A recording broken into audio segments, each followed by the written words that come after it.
आघाडी सरकारच्या काळात phone tapping प्रकरणी अडचणीत सापडलेल्या रश्मी शुक्लांवरील सर्व शुल्ककाष्ठ आता दूर झाले।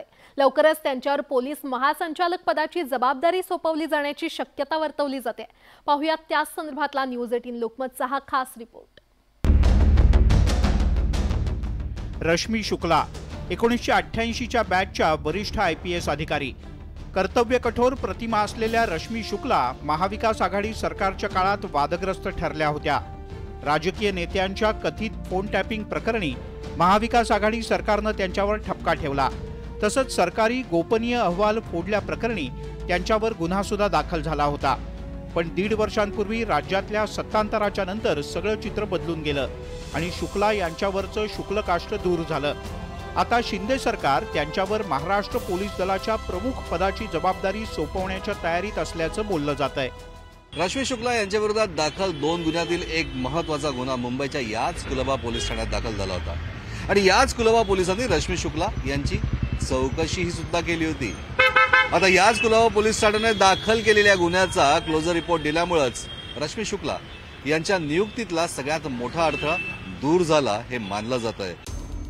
2019 मध्ये राज्यात महाविकास आघाडीच्या स्थापनेदरम्यान या प्रकरणाला सुरुवात झाली होती।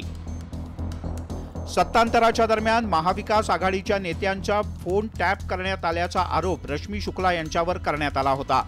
एकनाथ खडसे, संजय राऊत, नाना पटोले, बच्चू कडू आणि आशिष देशमुख या राजकीय नेत्यांचा त्यात समावेश होता। तत्कालीन गृहमंत्री दिलीप वळसे पाटील यांनी फोन टॅपिंग प्रकरणाची माहिती सभागृहात दिली। पुढे 2020 मध्ये CID आयुक्त असताना सरकारी गोपनीय अहवाल फोडल्याचा शुक्ला यांच्यावर आरोप झाला। यानंतर महाविकास आघाडी सरकारने शुक्ला यांच्या विरोधात कारवाईचा बडगा उगारला। दरम्यान शुक्ला यांनी उच्च न्यायालयात धाव घेतली आणि कोर्टाने संरक्षण देत जबाब नोंदवण्याचा आदेश शुक्ला यांना दिला होता। सरकार मायबाप आहे, हे यांच्या वॉशिंग मशीनमध्ये जे कोणी गेलेत ते स्वच्छ होतात।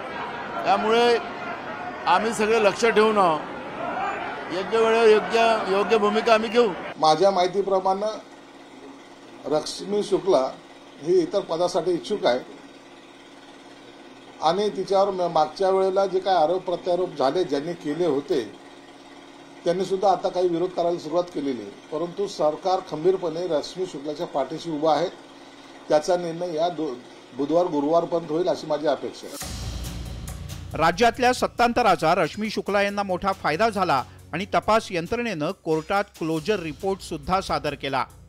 कोर्टाने तो रिपोर्ट स्वीकारला आणि क्लीन चिटवर शिक्कामोर्तब केलं। सध्या शिंदे सरकारने विवेक फणसळकर यांच्याकडे महासंचालक पदाची अतिरिक्त जबाबदारी दिली असली तरी सेवा ज्येष्ठतेनुसार रश्मी शुक्ला यांचं नाव अग्रस्थानी आहे। काही दिवसांपूर्वी शुक्ला यांनी मुख्यमंत्री एकनाथ शिंदे यांची दिल्लीत भेट घेतली होती, तर उपमुख्यमंत्री देवेंद्र फडणवीस यांनी वेळोवेळी रश्मी शुक्ला यांची जाहीर पाठराखण केली आहे। त्यामुळे शुक्ला यांच्या नियुक्तीची केवळ औपचारिकता बाकी असल्याची चर्चा आहे। एक महिला सुद्धा किती ताकदीने काम करू शकते हे उभ्या आपल्या कर्तव्य आयुष्यामध्ये रश्मी शुक्ला यांच्या माध्यमातून अनेक वेगळ्या ठिकाणी झालेल्या पोस्टिंगमधून समोर आलेलं आहे। आता महाराष्ट्र पोलीस महासंचालक म्हणून जर नियुक्ती झाली तर रश्मी शुक्ला या पहिल्या पोलीस महासंचालक ठरतील। व्हिडिओ जर्नलिस्ट गणेश काळेसह प्रशांत बाग, न्यूज 18 लोकमत, मुंबई।